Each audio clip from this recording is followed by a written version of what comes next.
15 जून 2015 ओडिशार पुरी जिल्लार राति 12 बजे समस्त लाइन कटा जाए और भगवान श्रीकृष्णंकर असली हृदय थाए मंदिर मुख्य पुजारी हाथ में। Welcome to my YouTube channel your favourite channel. 5000 वर्ष आगर भगवान कृष्ण गोटे जंगल रे विश्राम करने को जाइथिले।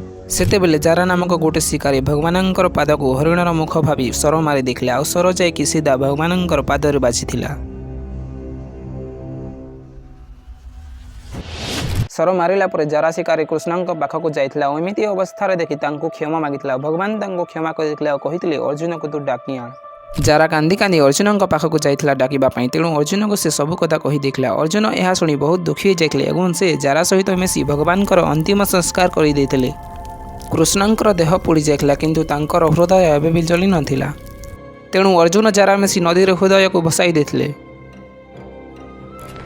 अर्जुन घर को फेरी गला परे जारा शिकारी समुद्र कृष्णंकर हृदय को काढ़ी नहीं गोटे जंगल रे गुंफा भितर पूजा करुथिला। दिने अवंतीर राजा इंद्रद्युम्न सपन भगवान विष्णु आसीथिले और कहिथिले पुरीर समुद्र रे काठखंडटी भासुथि ताकू आण मूर्ति तैयार कर और सेतिरे मोर ब्रह्मज्योति को स्थापित करी पूजा कर। राजा सकाले गले और समुद्र रे भासुथबा काठखंड को घर को नहीं आसिले किंतु मूर्ति तैयारी करबा पई राजा बढ़े खोजुथिले। ता सहित ओडिशार चारि दिगरे 40 जन लोकंको ब्रह्मज्योति खोजिबा पई पठाई दैथिले। सेमानंक मध्यरु ब्राह्मण विद्यापति को मध्य कुहा जाइला भगवानकर ब्रह्मज्योति को खोजिबा पई। विद्यापति ब्रह्मज्योति को खोजु खोजु गोटे जंगल रे पहुंची गले। सेठारे से देखिले जे सबर झियो माने जंगल रे फूल तोलु थांती। सेमानंक मध्यरु विद्यापति ललिता नामक झियो को भल पाइबा को लागिले। सेमानंक पाखको विद्यापति पानी पीवा पई जाइथिले।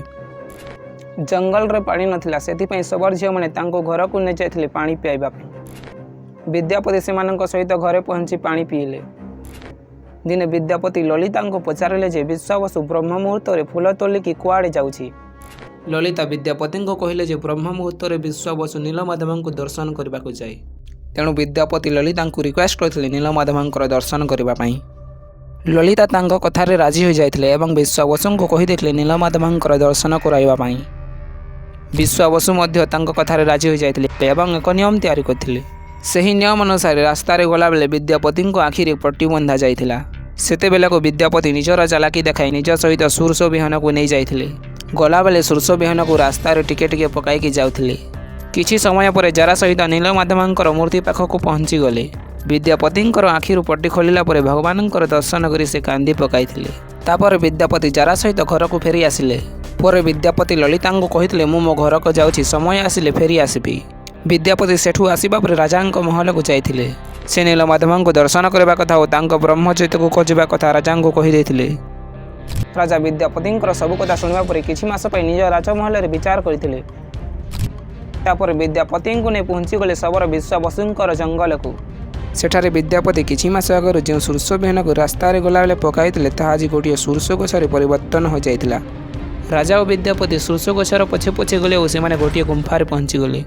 सेमाने सेठारे देखिले जे भगवान निज स्थान उभी जाइथिले। सबर विश्वावसु गुंफा भीतर को आसीबा परे तापर आकाश रे भविष्यवाणी होइतला जे राजा इंद्रद्युम्न आसी जाइछन्ती ब्रह्मज्योति को नेबा पई। से ब्रह्मज्योति को नेबा उपरी क्षेत्र रे मूर्ति तैयारी के स्थापित करिवे आ मते पूजा करिवे। एतिकी कहला परे भविष्यवाणी बंद होई गला। तापर भगवानंकर ब्रह्मज्योति पुणे निज स्थान को फेरी आसीथिला। तापर राजा और विद्यापति विश्वावसुंक सहित ब्रह्मज्योति को ने पुरी क्षेत्र रे पहुंचिले। राजा मूर्ति तैयारी करबा पई अनेक बढ़ई मानक डाकिथिले किंतु सेमानक मध्यरु केहे भी मूर्ति तैयारी करि पारले नाही। सही समय रे विश्वकर्मा गोटिए बुढ़ा बढ़ई बेसरे राजांक महल को आसीथिले। से राजांक मूर्ति तैयारी करबा पई काम मागिथिले। तेणु राजा तांको कथारे राजी हो जाइथिले ओ से मूर्ति तैयारी करबा पई कहिथिले। किंतु विश्वकर्मा राजांक गोटिए नियम कहिथिले मु मंदिर भितर कबाट बंद करके एकोटिया मूर्ति तैयारी करिबी। 21 दिन हला परे तमे कबाट खोलिब नहेले मूर्ति तैयारी हेबो नाही। राजा तांको कथा को मानिथिले। किंतु रानी गुंडीचा भाविले जे बुढ़ाटी भोक शसरे भितर मरी जाइथिबो। तेणु से मंदिर कबाट को 21 दिन रे न खोली राजा को बाध्य करी 14 दिन रे कबाट खोली देथिले। सेमाने मंदिर भितर को गला बेले देखिले जे भगवान आधा गढ़ा होई जाइथिले। सेते बेले को विश्वकर्मा मध्य मंदिर उभी जाइथिले। भगवान को एमिति अवस्था रे देखि से क्षमा मागिथिले आउ भगवान तांको क्षमा करि देथिले। तापर विश्वावसुंक सहित मिसि सेमाने भगवानंकर ब्रह्मज्योति को मूर्ति रे स्थापित करंती। सही दिन ठारो भगवान जगन्नाथ बलभद्र और सुभद्रा नाम पुरी क्षेत्र में पूजा पाउछन्ति। ब्रह्म पदार्थ कौन किपरि कृष्णंक हृदय को पुराणा मूर्ति नुआ मूर्ति लगा जाए चलतु जानिबा जगन्नाथ मंदिर रहस्य को। 15 ଜୁନ୍ 2015 ଓଡ଼ିଶାର ପୁରୀ ଜିଲ୍ଲାରେ ରାତି 12 ବଜେ ସମସ୍ତ ଲାଇନ୍ କଟାଯାଇଥିଲା। ସେତେବେଳକୁ ମନ୍ଦିର ବାହାରେ ହଜାର ହଜାର ଓଡ଼ିଶା ପୋଲିସ ମନ୍ଦିର ଚାରିପଟକୁ ଘେରି ରହିଥିଲେ। ସେହି ସମୟରେ ମନ୍ଦିର ଭିତରକୁ କାହାକୁ ବି ଯିବା ପାଇଁ ଅନୁମତି ଦିଆଯାଇନଥିଲା। ମନ୍ଦିରରୁ ସିସି କ୍ୟାମେରାକୁ ମଧ୍ୟ ବାହାର କରାଯାଇଥିଲା। ସେତେବେଳକୁ ମନ୍ଦିର ଅନ୍ଧାର ଭିତରେ 3ଟି ମୁଖ୍ୟ ପୂଜାରୀମାନେ ରହିଥାନ୍ତି। ମନ୍ଦିର ମୁଖ୍ୟ ପୂଜାରୀ ନିଜ ହାତରେ କପଡ଼ା ବାନ୍ଧି ଦିଅନ୍ତି ଏବଂ ସେମାନେ ତାଙ୍କ ଆଖିରେ ମଧ୍ୟ ପଟି ବାନ୍ଧି ଦିଅନ୍ତି। ସେମାନେ ନିଜ ହାତରେ ଯେଉଁ କପଡ଼ାଟିକୁ ବାନ୍ଧିଥିଲେ ତାହା ଜଗନ୍ନାଥଙ୍କର କପଡ଼ାର କିଛି ଅଂଶ।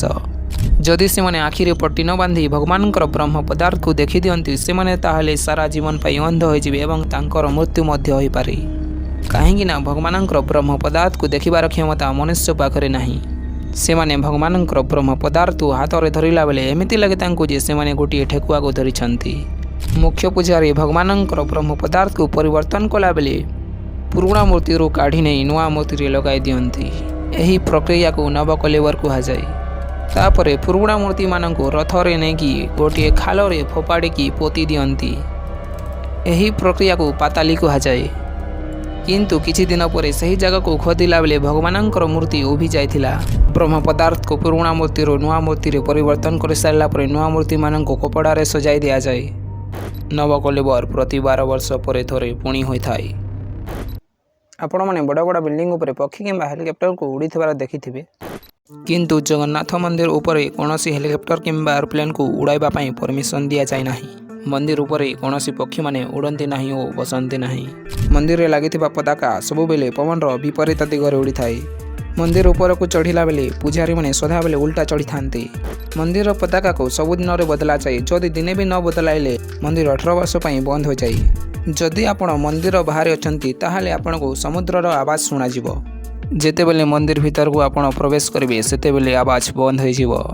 ରୋଷେଇ ଘରେ ପ୍ରସାଦ ତିଆରି କଲାବେଳେ ସବୁଠାରୁ ଯେଉଁ ଟବ୍ରେ ଅଛି ମାଠିଆ ସେଥିରେ ସର୍ବପ୍ରଥମେ ପ୍ରସାଦ ତିଆରି ହୋଇଥାଏ।